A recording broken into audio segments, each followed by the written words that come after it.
Meski dominasi pertandingan, Barcelona harus kalah oleh Inter. Lalu taktik apa yang digunakan Inzaghi untuk hambarkan tiki-taka Xavi?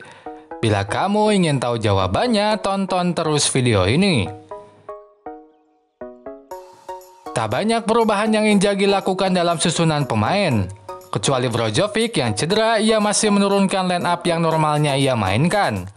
Sementara Xavi harus kehilangan dua pemain inti di pertahanan. Maka Eric Garcia dan Sergio Roberto main untuk menggantikan Araujo dan Koundé.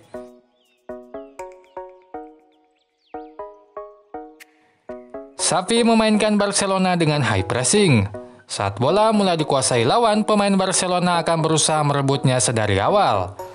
Hadapi hal tersebut, build up dilakukan agak berbeda oleh Inzaghi. Inter lebih banyak membuild up dari sisi kanan dengan umpan-umpan pendek. Maka Darmian bermain lebih dalam mendekat ke 3 bek.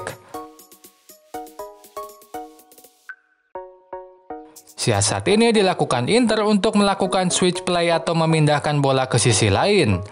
Memanfaatkan Calhanoglu, bola akan dilebarkan ke sisi kosong di kiri. Dan Di Marco sudah menunggu di sisi tersebut. Intinya, meski bermain lebih defensif, Inzaghi tak meninggalkan rule Formula 352 yang mengandalkan eksploitasi sisi lapangan. Selain itu, build up pun kadang dilakukan Inter dengan umpan setengah jauh. Umpan akan diberikan kedua penyerang. Dominannya Korea lah yang menerima umpan tersebut. Maka tidak heran data menunjukkan ia bermain lebih dalam dibandingkan Lautaro. Karena untuk menerima umpan-umpan jauh. Setelah itu, switch play kembali dilakukan. Bola dilebarkan ke sisi kanan yang sudah ditempati Darmian. Pola-pola ini adalah pakem permainan Inter baik di babak pertama maupun kedua. Bahkan gol satu-satunya Inter diawali dari pola-pola ini. Umpan jauh dilakukan ke Korea. Lalu Di Marco melebarkannya ke sayap kanan. Beberapa detik kemudian gol Inter tercipta. Untuk tendangan jarak jauh sendiri, Inzaghi sudah meniatkannya sedari awal sebagai salah satu opsi finishing di pertahanan lawan. Itu terlihat dari sudah dilakukannya tendangan dari luar kotak penalti sejak awal babak. Sebelum gol tercipta, Calhanoglu sudah melakukan tendangan jarak jauh pada menit ke-6 dan Di Marco menit 20. Bisa dibilang Calhanoglu adalah nyawa permainan Inter di laga ini. Bukan hanya karena gol dan shootnya, tetapi perannya dalam melebarkan bola. Seperti sudah dijelaskan sebelumnya, permainan switch play yang Inter lakukan paling banyak dilakukan oleh Calhanoglu.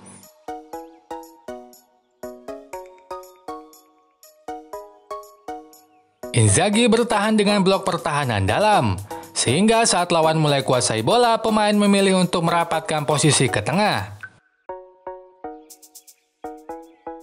Taktik ini membuat formasi 5 back Inter cepat terbentuk. Darmian dan Di Marco sudah ada di belakang saat build up baru dimulai Barcelona. Pada contoh ini, Sergio Roberto baru menerima bola dari kiper lalu ia mengumpankan bola ke lini tengah. Tapi 5 back Inter sudah berjajar di belakang.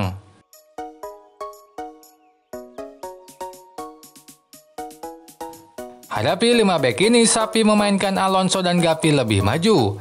Sehingga kesamaan jumlah pemain di pertahanan lawan terjadi. Gavi ada di antara Dembele dan Lewandowski, kemudian Alonso ada di sebelah Rafinha. Sementara Sergio Roberto bermain lebih bertahan dengan sejajar di belakang dengan 2 bek tengah. Dalam pola ini, Barcelona memainkan bola dengan umpan-umpan pendek. Tercatat mereka lakukan 649 umpan pendek dari 756 secara total. Berarti 86% umpan Barcelona adalah umpan-umpan pendek. Maka penguasaan bola pun mereka kuasai sampai 72%. Hanya saja disinilah masalahnya. Mereka mampu membawa bola dari belakang ke depan, tapi linglung di kotak penalti. Itu dapat dibuktikan dengan potensi gol mereka yang hanya 0,5. Itu menandakan sangat minimnya peluang emas yang Barcelona hasilkan. Satu peluang yang paling emas adalah peluang Dembele di menit 60. Selebihnya tak ada yang mendekati peluang tersebut. Bahkan Lewandowski pun tidak melakukan sekalipun tendangan dari dalam kotak penalti. Ia memang tercatat melakukan 1 shoot di laga ini. tapi itu di luar kotak penalti dan jauh dari kata membahayakan. Itu kembali membuktikan betapa sulitnya Barcelona menciptakan peluang di laga ini. Tiki-taka yang mereka terapkan pun terasa hambar.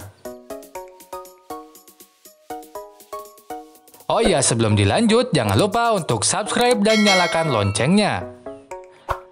Meskipun begitu, perubahan tentu saja Xavi sudah lakukan di babak kedua. Salah satunya dengan lebih mengofensifkan Sergio Roberto di fullback kanan. Ia lebih sering maju sampai kotak penalti di babak kedua.